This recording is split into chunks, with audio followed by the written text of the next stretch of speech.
Sahabatku, pernahkah terlintas di benakmu bahwa alasan utama hidupmu terasa begitu berat dan penuh penderitaan adalah karena kamu terlalu berusaha menjadi kuat?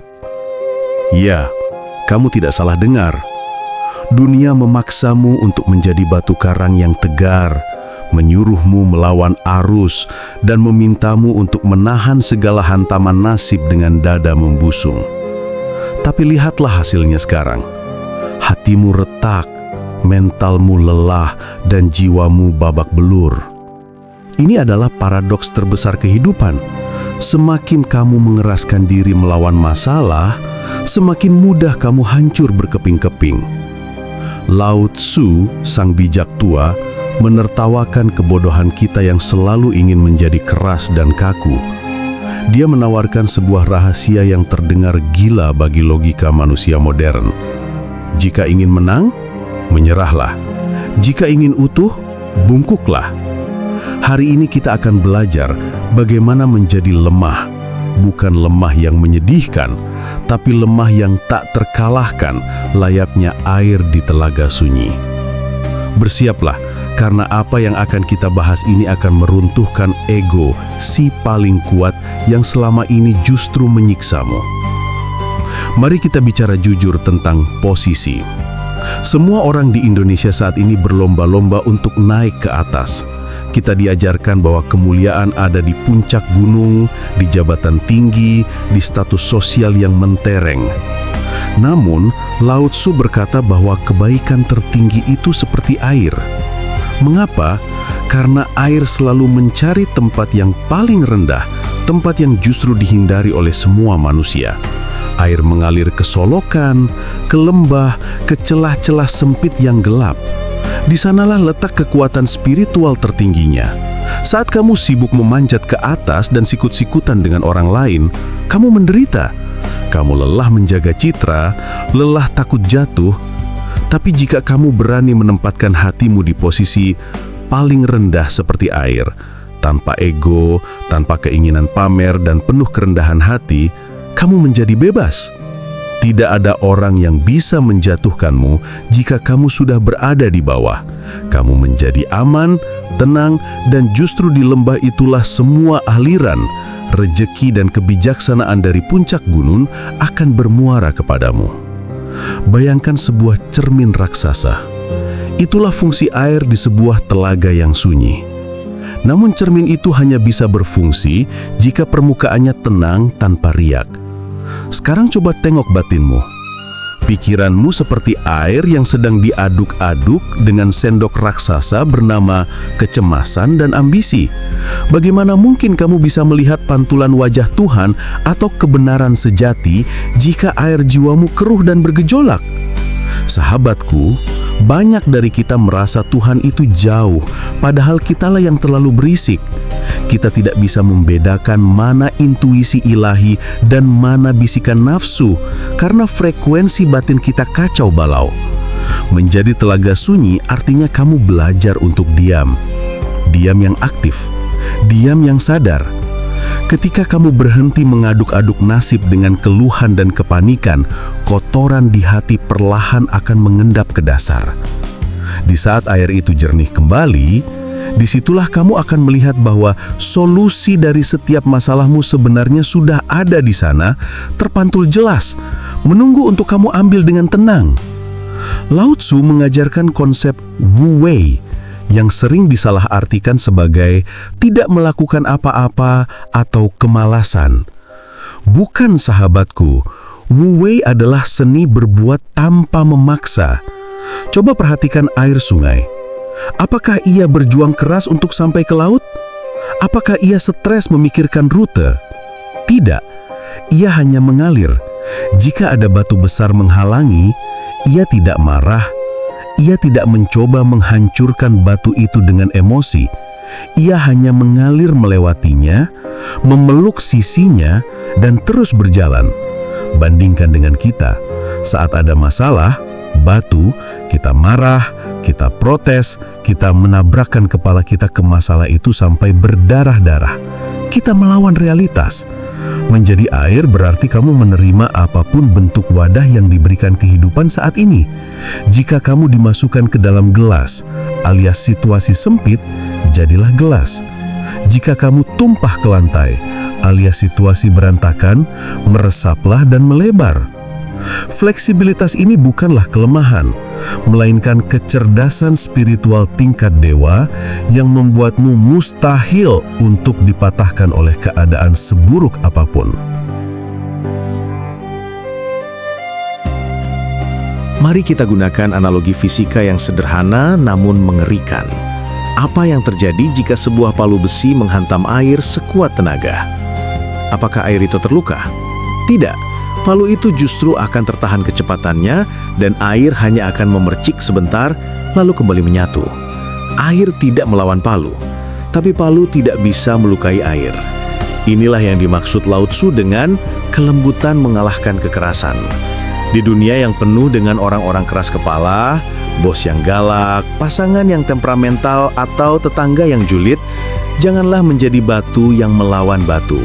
Itu hanya akan menciptakan percikan api dan kehancuran.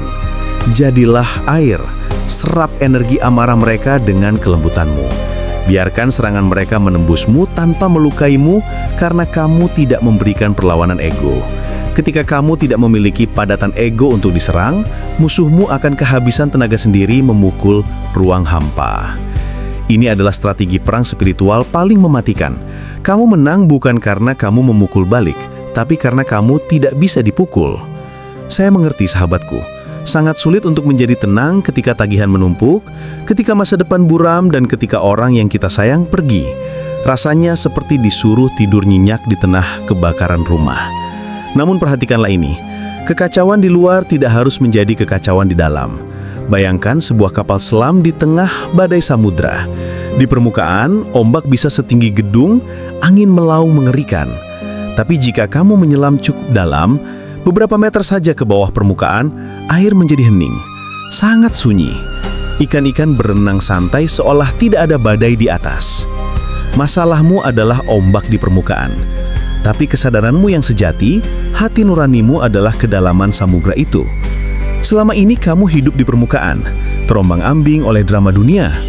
Lao Tzu mengajakmu menyelam ke dalam telaga batin. Di kedalaman itu, masalah tetap ada di atas, tapi penderitaannya hilang karena kamu berada di zona hening yang tidak tersentuh oleh drama tersebut. Pernahkah kamu melihat bagaimana air menutrisi segala sesuatu tanpa pernah meminta pengakuan? Pohon besar tumbuh karena air, binatang hidup karena air, namun air tidak pernah berkata, "Hei pohon, sembah aku karena aku yang menghidupkanmu." Ia memberi kehidupan lalu menguap pergi atau mengalir ke tempat lain. Ini disebut kebajikan tanpa nama. Di zaman media sosial ini, kita terobsesi dengan validasi. Kita berbuat baik, lalu menunggu like. Kita memberi, lalu menunggu ucapan terima kasih. Dan ketika apresiasi itu tidak datang, kita kecewa dan marah. Inilah sumber penderitaanmu. Transaksi ego. Jadilah seperti air di telaga sunyi yang memberikan kesegaran pada siapa saja yang meminumnya, entah itu rusa yang cantik atau serigala yang ganas, tanpa diskriminasi dan tanpa pamrih. Ketika kamu bisa memberi tanpa rasa ingin memiliki atau diakui, kamu menjadi tuan atas nasibmu sendiri. Kamu tidak lagi menjadi budak pujian orang lain, dan itulah definisi kemerdekaan jiwa yang sejati. Ada sebuah kekuatan magis dalam air yang jarang kita sadari. Ketekunan yang lembut, air yang menetes satu persatu, tik, tik, tik. Pada titik yang sama selama bertahun-tahun, mampu melubangi batu granit yang paling keras sekalipun. Ini bukan tentang kekuatan tenaga, tapi tentang konsistensi. Mungkin saat ini kamu merasa usahamu kecil, doamu belum dijawab, dan perubahan hidupmu lambat sekali. Kamu tergoda untuk meledak atau menyerah. Belajarlah dari air. Dia tidak terburu-buru, tapi dia juga tidak pernah berhenti. Dia tidak pernah kehilangan tujuan akhirnya, yaitu samudra, Tuhan. Jangan remehkan langkah-langkah kecil yang kamu lakukan dalam hening. Perubahan besar dalam hidup tidak terjadi lewat ledakan semangat motivasi satu malam, tapi lewat ritme disiplin yang tenang dan mengalir terus-menerus. Tetaplah menetes, tetaplah mengalir, jangan berhenti. Biarkan waktu yang menjadi sekutumu untuk melubangi kerasnya nasib yang sedang kamu hadapi. Lao Tzu bertanya dalam Tao Te Ching, siapakah yang bisa membuat air keruh menjadi jernih? biarkanlah ia diam, dan perlahan-lahan ia akan menjadi jernih. Ini adalah resep paling ampuh untuk mengatasi overthinking. Saat pikiranmu ruwet, nalurimu menyuruhmu untuk menyelesaikan pikiran itu dengan berpikir lebih keras lagi. Itu seperti berusaha meratakan ombak dengan memukul-mukul air, justru semakin bergelombang. Solusi spiritualnya adalah berhenti. Lakukan pause. Jangan ambil keputusan saat emosi. Jangan bicara saat marah. Mundurlah selangkah. Jadilah pasif sejenak. Biarkan lumpur emosi itu turun dengan sendirinya. Alam semesta memiliki mekanisme self-healing atau penyembuhan mandiri yang otomatis bekerja saat kita berhenti mengintervensi. Percayalah pada jeda. Seringkali solusi terbaik muncul bukan saat kita sedang berpikir keras di meja kerja, tapi saat kita sedang mandi, sedang bengong melihat hujan, atau saat kita pasrah total. Itu adalah momen airmu sedang jernih. Tahukah kamu, apa yang membuat sebuah telaga atau gelas itu berguna? Bukan dinding gelasnya, tapi ruang kosong di dalamnya. Jika gelas itu penuh semen, ia tidak berguna. Kita takut pada kekosongan, pada kesepian, pada rasa bukan siapa-siapa. Kita mengisi hidup kita dengan barang-barang, dengan suara bising, dengan jadwal padat, agar tidak merasa kosong. Padahal, Lao Tzu mengajarkan bahwa kegunaan berasal dari ketiadaan. Menjadi air di telaga sunyi berarti kamu berdamai dengan kehampaan itu. Kamu menyediakan ruang kosong di hatimu untuk Tuhan. Jika hatimu penuh dengan saya tahu, saya hebat, saya benar, maka hidayah Tuhan tidak bisa masuk. Tidak ada ruang. Kosongkan gelasmu. Jadilah bodoh di hadapan Tuhan, jadilah lemah di hadapan semesta. Akui bahwa kamu tidak tahu apa-apa tentang masa depan. Dalam kekosongan ego itulah, kekuatan semesta yang maha dahsyat akan masuk dan bekerja melaluimu. Kamu menjadi saluran, bukan bendungan. Berbicara tentang energi dan getaran, air adalah penyerap dan penyimpan memori energi yang paling kuat. Dr. Masaru Emoto membuktikan bahwa air merespon kata-kata. Jika air saja berubah molekulnya karena kata-kata, bayangkan tubuhmu yang 70% adalah air. Jika kamu terus-menerus mengutuk nasib, berkata kasar pada diri sendiri, dan menyimpan dendam, kamu sedang meracuni danau di dalam tubuhmu sendiri. Kamu mengubah struktur batinmu menjadi racun. Menjadi telaga yang sunyi berarti kamu mulai menjaga kesucian air di dalam dirimu. Kamu memfilter apa yang masuk. Kamu tidak membiarkan limbah negatif dari orang lain mencemari telagamu. Jika ada orang melempar sampah, hinaan, ke danau hatimu, danau yang luas tidak akan menjadi bau hanya karena satu kantong sampah. Ia akan menetralisirnya dengan keluasannya. Luaskan hatimu. Jangan jadi kubangan kecil yang keruh hanya karena satu masalah sepele. Jadilah samudra yang mampu menelan dan memurnikan segala racun dunia. Proses transformasi dari batu menjadi air ini memang menyakitkan bagi ego. Kamu akan merasa seolah-olah kamu kalah, seolah-olah kamu pasrah tak berdaya.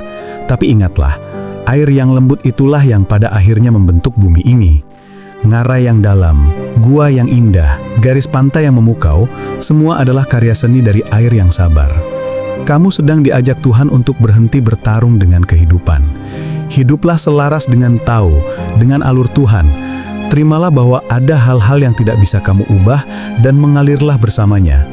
Adaptasi adalah kunci bertahan hidup spesies manusia, bukan kekuatan otot. Ketika kamu berhenti kaku, ketika kamu lentur, penyakit mental dan fisik akibat stres akan rontok satu persatu.